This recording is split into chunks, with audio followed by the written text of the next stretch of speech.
cruelty, gore, electrocution. Wow, I'm so hooked right now I could. You know Anton? The guy in that movie, No Country for Old Men. The thing he brings around, yeah, that thing. I'm so hooked right now I could stun a cow with my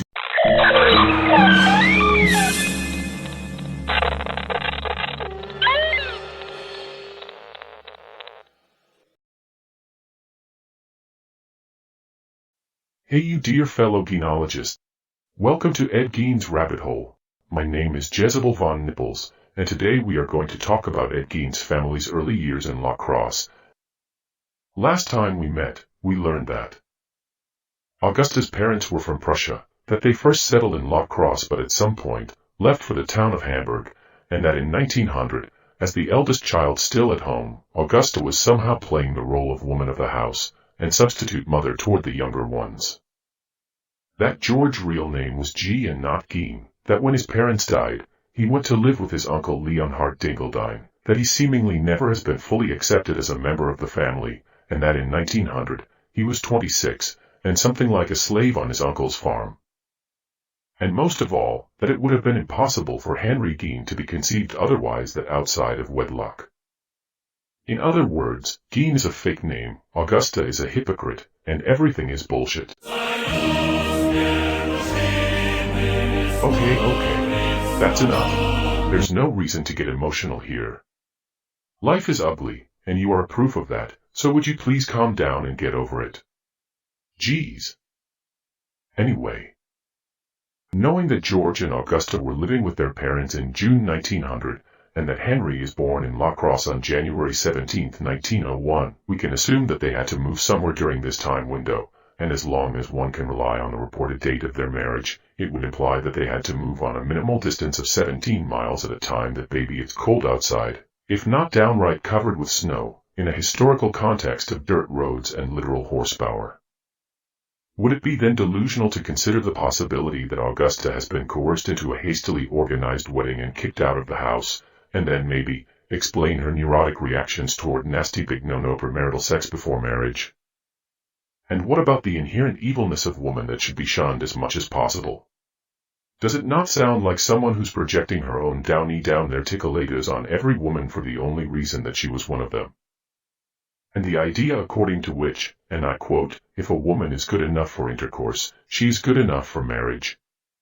Isn't that sounds like something that could easily came out of Augusta's father's mouth in the first place? But now I digress, and of course, there's no way to prove anything of that I'm aware of.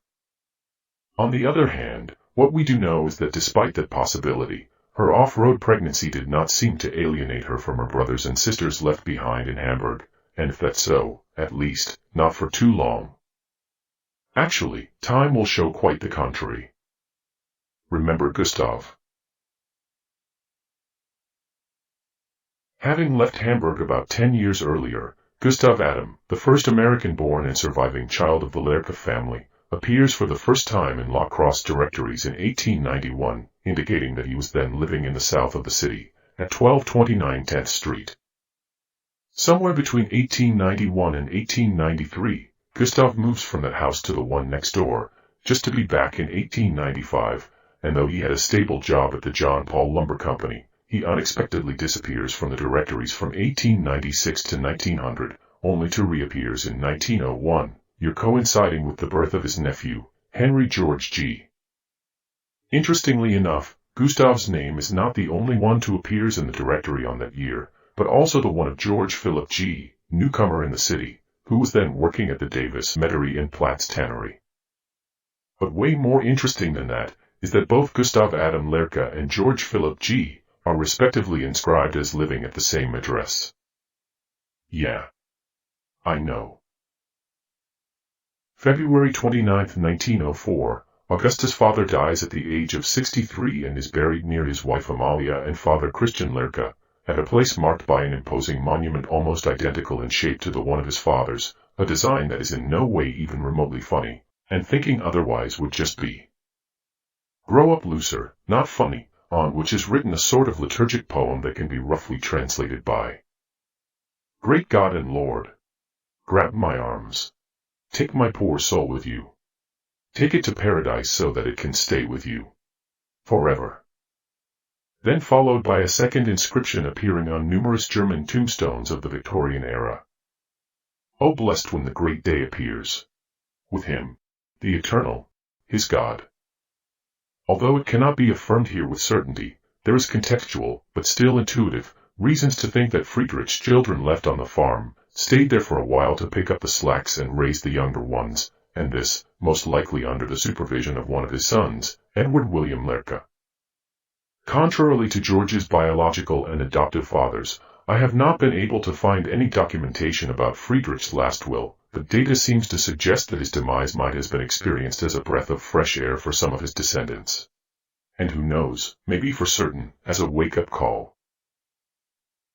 Because 2 months later, Gustav finally puts a lid on his 13 years of inveterate bachelorism, and finds in a woman named Helen, the one who was to become his wife, and the mother of his children. Then living with George and Augusta, it would be logical to assume that it is around the time that Gustav left the 518 Gould Street and moved elsewhere with his wife. The city directory shows that in 1905, Gustav was living at 508 Milwaukee Street, and the Geins 2 minutes of walk away from where they used to live, at 612 Gould Street. But if we go back a moment to the previous page, one can notice that following the name of Gustav on the list, there is the one of a certain Miss Bertha M. Lehrke, who happens to be the youngest child of Augusta's family, then around 15, and inscribed as living at 612 Gould Street. Or, in other words, with the Gein family. But way more noteworthy is that it is on that very year that George appears for the first time in the directories under the name Gein.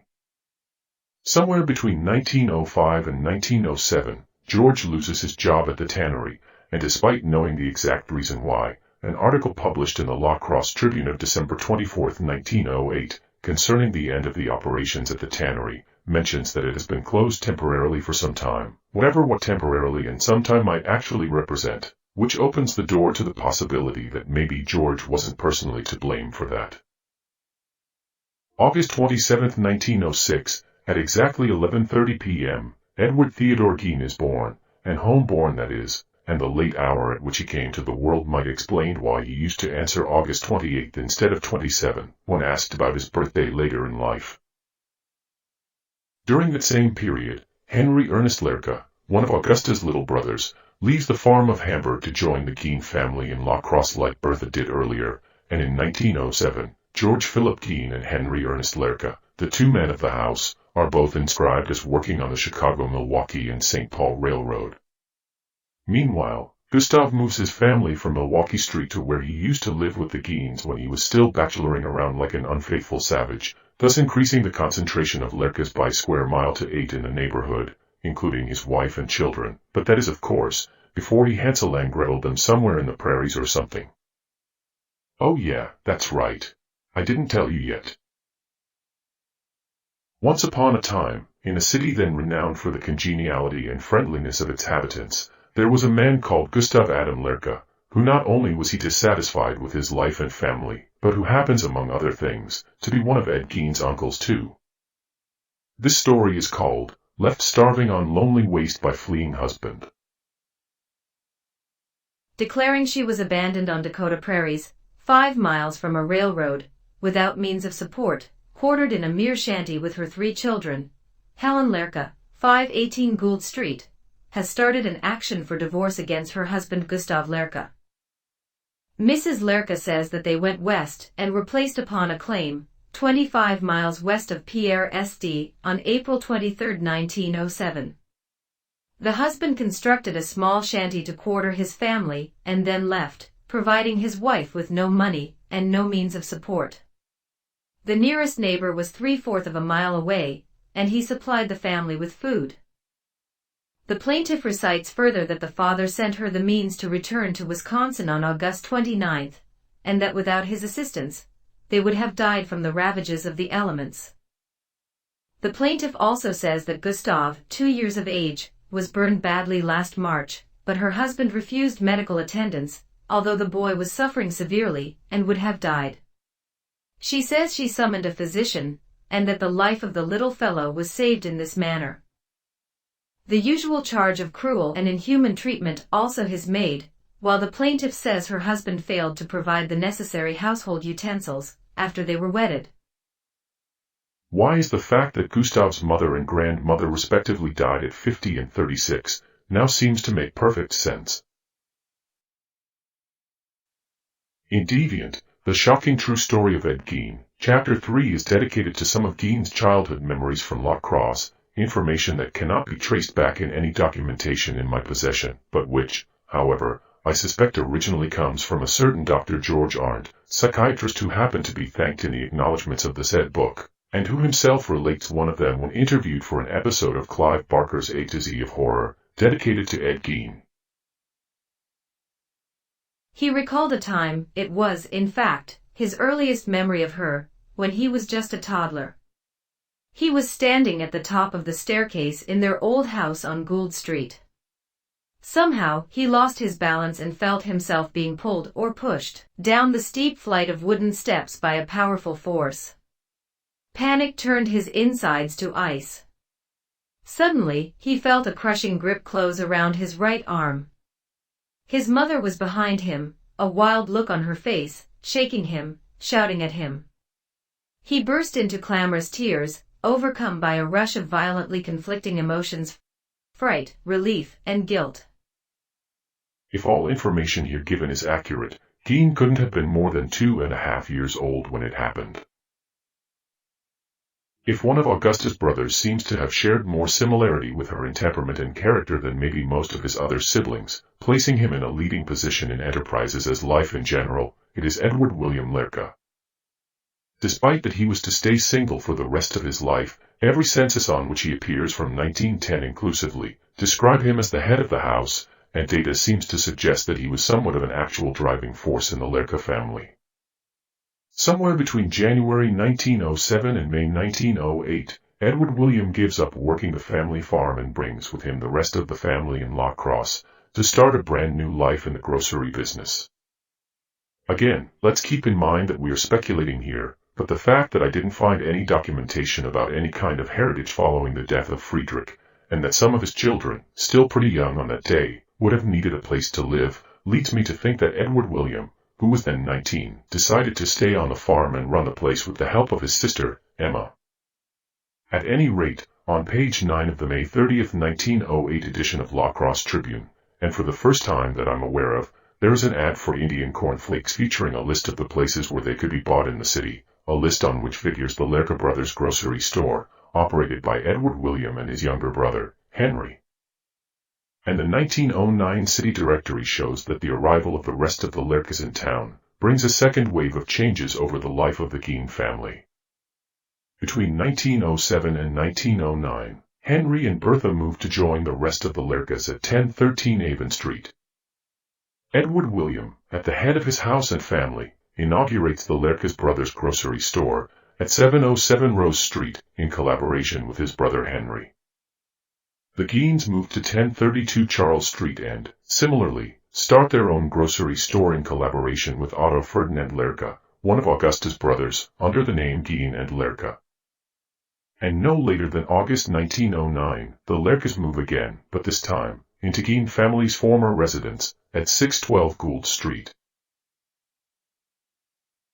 While assisting in killing a beef at the A. Gein meat market on Charles Street, J. Wittenberg of Kane Street was severely gored and kicked by the enraged cow which was unmanageable yesterday. Mr. Wittenberg and Mr. Gein had just brought the cow into the killing room from the barn, and had begun the killing when the cow, smelling fresh blood, became enraged, broke the hitching rope, and chased Wittenberg into a corner, goring and kicking him. Wittenberg fell to the floor in a semi-unconscious condition, and the enraged animal again turned on him, and kicked him several times. By this time Gein had succeeded in opening the door, and the cow, seeing the opening, fled. Mr. Wittenberg was then removed to his home where medical aid was given him, and it was found that his injuries would not prove serious. On July 12, 1910, an ad published in the Crosse Tribune informs its customers that the Gein moved their business closer to Augusta's brothers' grocery store, at 914 Caledonia Street. Known in the directory of 1909 under the name of Gein and Lehrke, it would be noteworthy to mention that on that same year, in the Crosse Tribune article about the enraged cow, the reporter refers to the grocery store as the A. Gein Meat Market, A obviously standing for Augusta, and though directories cannot tell exactly what happened, they however show that at some point the Geins stopped collaborating with Otto, who then went to work at the Lehrke brothers instead, but assuredly the most revealing is that in 1911, Augusta is inscribed as grocer, and George as clerk. Behind the meat and grocery store was a windowless, wooden outbuilding which he was forbidden to enter. As a result, it exerted a tremendous fascination. Whether it was the outbuilding in which Mr. Wittenberg was attacked, or the one, if there actually was one, of the 914 Caledonia grocery store, Gein could not have been in any way more than 4.5 when this event has occurred. One day, when his parents weren't around, he went through the back door of the grocery and stepped quickly to the prohibited place. The door was opened a crack, enough for him to peer inside. There, hanging upside down from a chain in the ceiling, was a slaughtered hog. His father stood to one side of the animal, holding it steady, while his mother slipped a long-bladed knife down the length of its belly. Both his parents had on long leather aprons splattered with blood. He must have made some sort of noise, because his mother turned completely around to look at him. For the rest of his life, he remembered this moment with an uncanny clarity. April 13, 1911, the Crosse Tribune publishes an article entitled, Gein Disposes of Grocery Business. George Philip Gein, who was for the past years been engaged in the grocery business at 914 Caledonia Street, recently disposed of the store and stock to Mrs. Della Bovie, who is at present continuing the business at the same address. Mr. Gein has entered the insurance business, with which he was formerly connected before he purchased the grocery store. Whatever could he have meant by connections with the insurance business? 2 years later, George, who meanwhile had moved his family at 1931 Wood Street, is, in the directory, inscribed as working at the city Powerhouse. Even though a direct correlation cannot be established between the two events without any documented insight into the situation, which of course is not likely to be found, it seems all the same that a tragic event involving one of George Gein's friends might explain why a few months later the family was to turn its back on Crosse and leave the big city for good. August Cook, 527 King Street, an employee of the Crosse Gas and Electric Company, was killed by electrical current at the company's powerhouse at 2:20 this afternoon. Cook was an oiler but was killed in an attempt to clean the switchboard. He received 2,000 volts through his body. Cook had been in the employ of the company for about 3 years. It was said at the powerhouse after the accident that cleaning the switchboard was not among his duties, and that he had been repeatedly warned to keep away from it. Inconvenient truth or just plain old-school PR damage control is up to the viewer to judge, but what suggests that Cook was an actual friend of George Gein is the fact that in an article published 2 days later, under the title, August Cook is taken to last rest, George is mentioned as one of the pallbearers.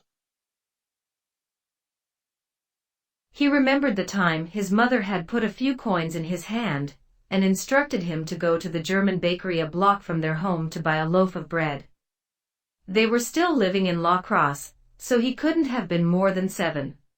For that story to make sense, Gein would have then to live on Wood Street, so yes, he would have been somewhere between 4 and 7.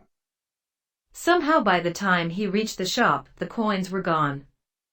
For a long time, he stood on the street corner, fighting back tears, terrified to go home. When he finally did find the courage to return and confess, his voice convulsed by sobs, she looked down at him. "You dreadful child," she had said in a quiet, heartbroken voice more awful than any scream. "Only a mother could love you." And up to this point, we are used to be told that the decision to leave Crosse originally came from Augusta, who, nauseated by the rampant sinfulness of Crosse and modernity in general, would have wanted to get her sons out of reach of its influence. But on the other hand, one should not dismiss the fact that Gein himself told a social worker during the 30 days evaluation following his arrest that the decision came from his father, and that it was motivated by his desire to be more independent. At any rate, August Cox's death occurred at the end of May 1913, and we know that on that same year, the Geins left the city for the countryside, first in Juneau County, for a year or so, and then on a farm situated about 7 miles west of Plainfield Village, where they were to stay for the rest of their lives.